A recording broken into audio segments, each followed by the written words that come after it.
I'm king of the world! Woohoo! You know, I just couldn't resist that. Water can be so much fun and also peaceful. When you think about it, it's one of the most important elements in the entire universe.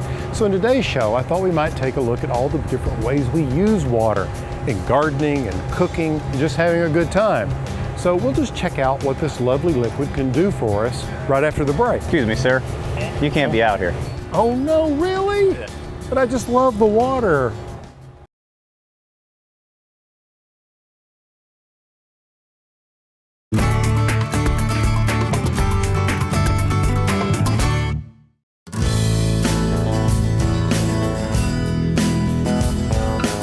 I don't know, there's just something about water.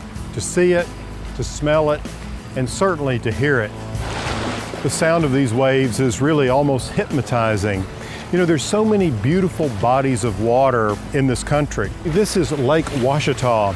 It's near Mount Ida, Arkansas, and it really is a pristine lake. It's the sort of place that when I can find the time, I love to come to on an afternoon, a late afternoon, enjoy the sunset, and maybe even have a meal. Of course, who doesn't love a picnic? But you know, a picnic doesn't have to be a lot of trouble. They can be very simple and they can be very green. For instance, with this particular picnic that I've set into place, I've assembled it with being green in mind. For instance, this tablecloth is actually made from, well, an indoor-outdoor fabric, so it can be used over and over and over again. I'm using napkins, not disposable napkins, drinking out of glass bottles, bringing flatware from the house. Hey, it's no problem to take them back home and wash them and reuse them. When you think about all the packaging that goes into the production of food in our country and how much of that packaging ends up on the shores of beautiful lakes like this, it makes me want to figure out ways to bring food to a place like this that's contained in a way that is greener. For instance, the food can be packaged in jars from home. Yes, fruit jars, and you can apportion it out based on the amount each person will eat. You can also bring things in baskets. The main thing is just to get creative and think green. And hey, when you come to a place like this, at least leave it the way you found it, if not better.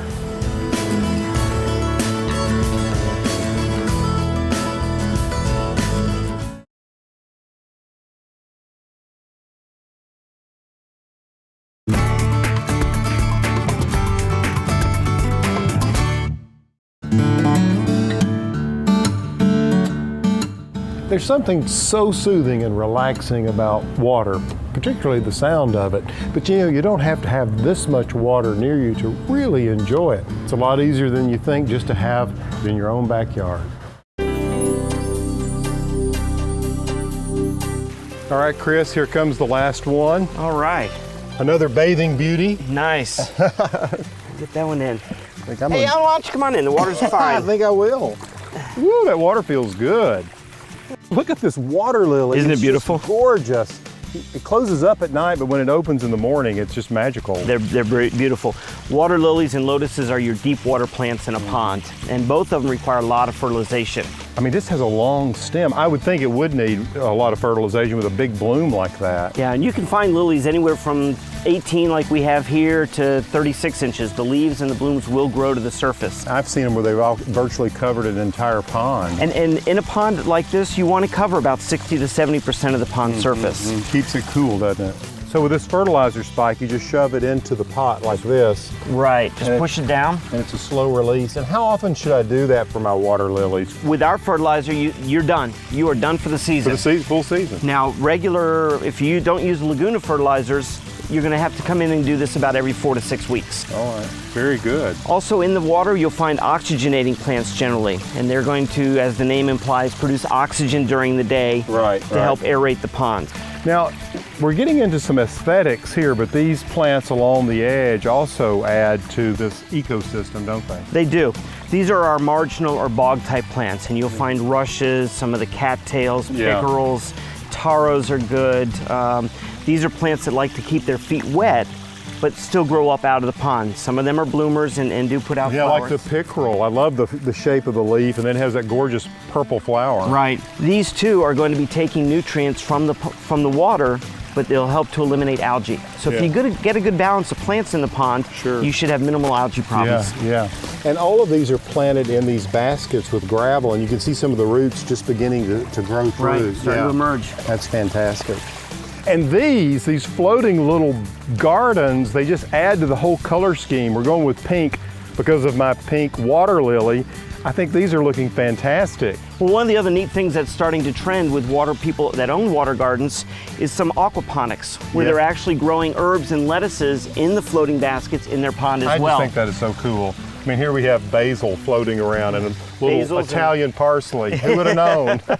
You know, Chris, these floating baskets are actually really easy to plant, aren't they? They are. You would take your centerpiece or your main plant, place it in the center, plant your other plants around the edges, and then fill it in with gravel to keep the dirt from getting into the pond. In our case, what we used is this papyrus in the center, and then we added some of the Aquarium grass, which has that chartreuse color, and then we dropped in the potato vine, and then the double impatiens, these Rockapulco impatiens, and then packed in the gravel. And then lifting it helps too, doesn't it? Right. As you plant, because you want to get that weight in there to help anchor And it. the basket drops into the water. Again, here the nutrients to the plants are going to take up some of the nutrients to help eliminate algae growing in a pond. These are really, really fun. And then of course you've got the plants that are a part of the landscaping around your water feature. That's another big part of it, you know, with a lot of the terrestrials that you'll find. Well, you know, what I'm so excited about is that this pond is 1 year old, and it's been absolutely no maintenance, and the plants that I've planted around the edge, particularly the grasses and the cannas, have performed beautifully. And we even planted blueberries last year, and they this year are loaded with blueberries. I see that. Yeah, they're a bog plant. I mean, we love the moisture, so they're perfect for this naturalistic landscape that we've created here. As well as the creeping jenny, which is always nice on waterfalls because it gives that cascading effect of the plant as well as the water. And then over here, we've got grasses and then burning bush. And if you could have seen those burning bush this past fall, I mean, this whole garden was just ablaze with color. It was really gorgeous, yeah. So the water features are really an element that is for the garden 12 months out of the year. Absolutely.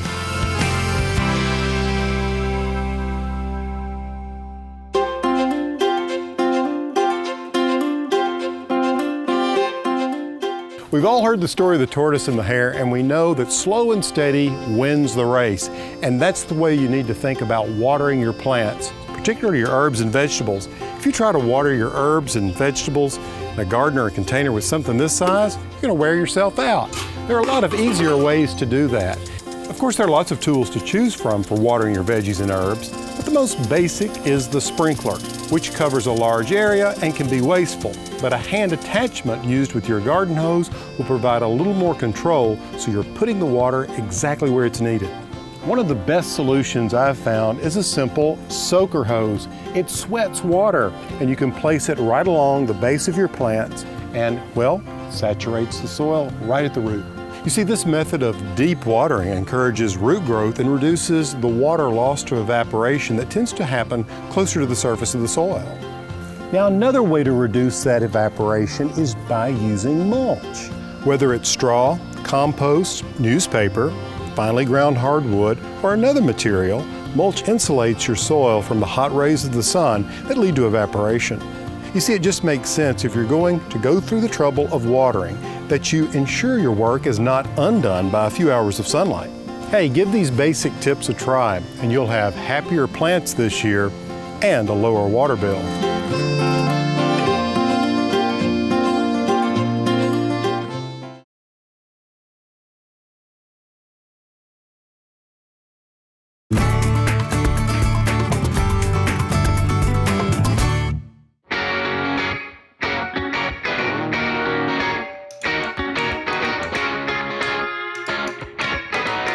A time-honored way to cook is to poach, and you can poach in water or something even more delicious.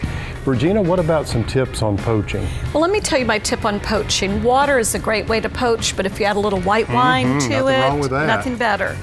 I bring my water and wine to a roaring boil. I turn it off, and then I add my fish to it, and then I let it sit in the hot water to poach. That way you're not overcooking your fish. Sure. If it's not cooking fast enough, you can always put the fire on just a little bit. Sure.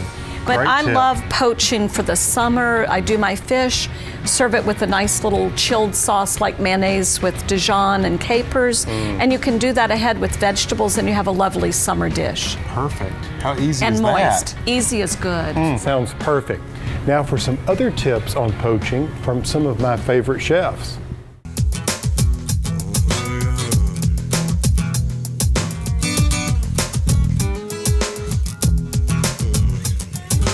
Hi, I'm Anthony Devote from Five Bistro in St. Louis, and I have a great tip for poaching eggs at home. And what you're going to want to do is take a measuring cup, and then we're going to take a little bit of saran wrap or plastic wrap, and just kind of press it into the cup.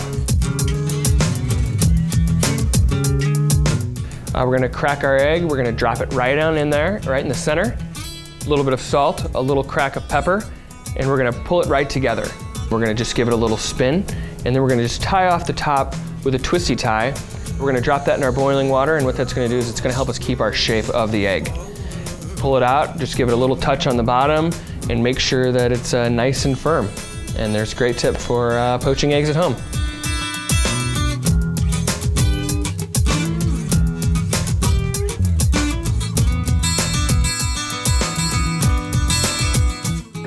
Here at 1620 Savoy, the labor of love of poaching beef, a filet mignon.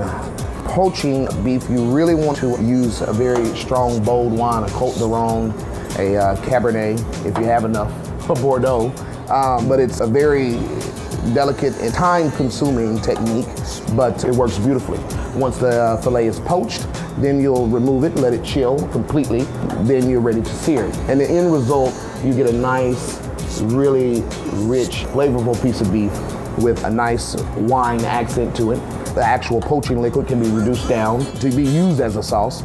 It's just a wonderful, wonderful technique for something out of the ordinary with beef tenderloin.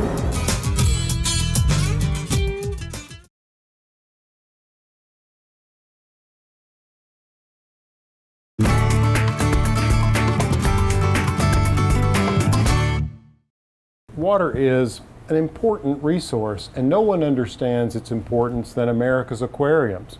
My friend Christine at the Shed Aquarium in Chicago tells us more.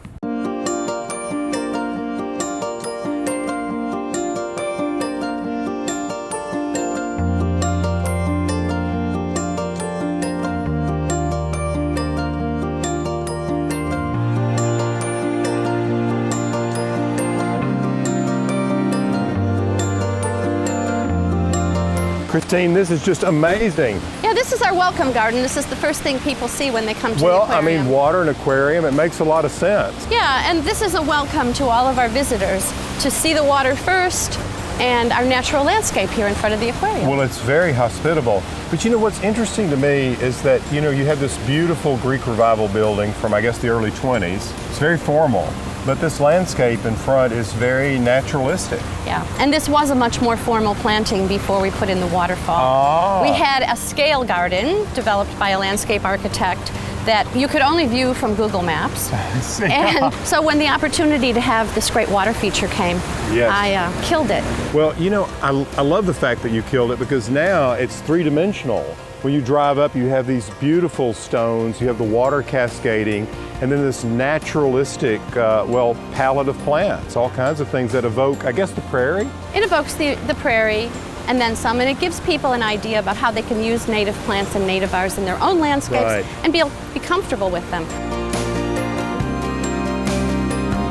You know, I cannot take my eyes off the calamentha. Yeah, I was going to just talk about Oh, the it's so calamentha. beautiful It's one of today. my favorite plants. It's aromatic.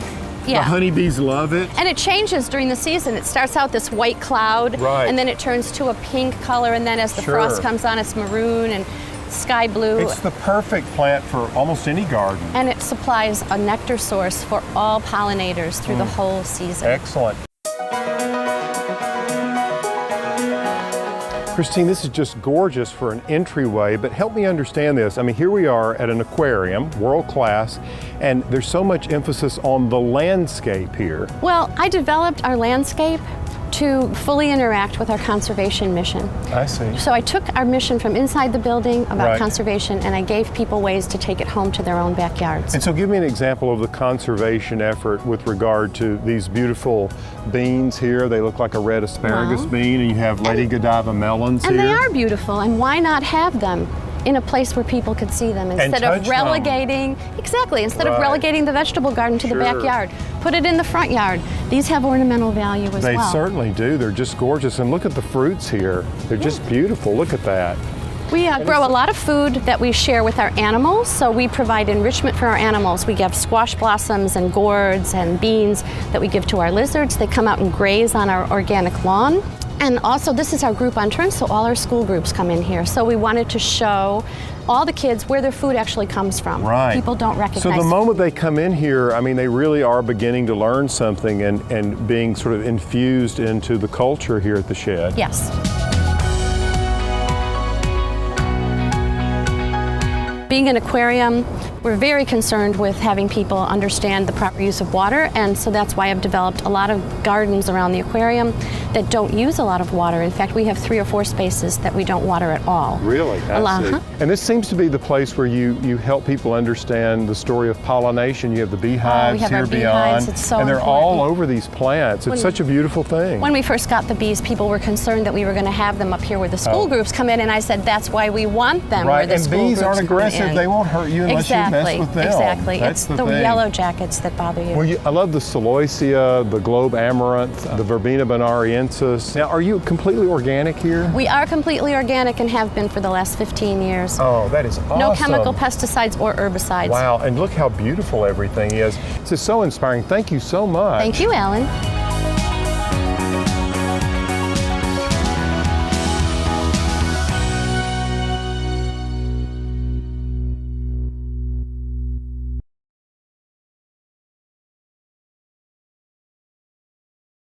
You know, Leonardo da Vinci once said, water is the driving force of all nature.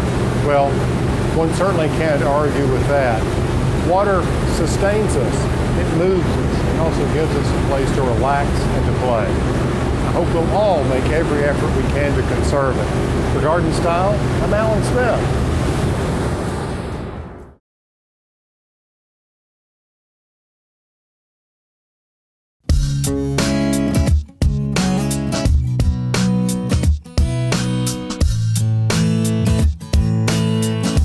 I killed two. Oh yeah.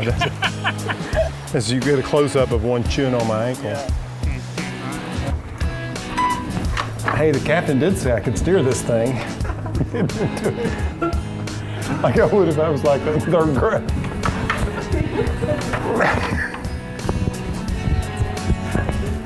Save it seriously. Waters, don't worry about that in your home. Right. Go to Mama. These swamps is eat up with yellow fever. Say typhoid.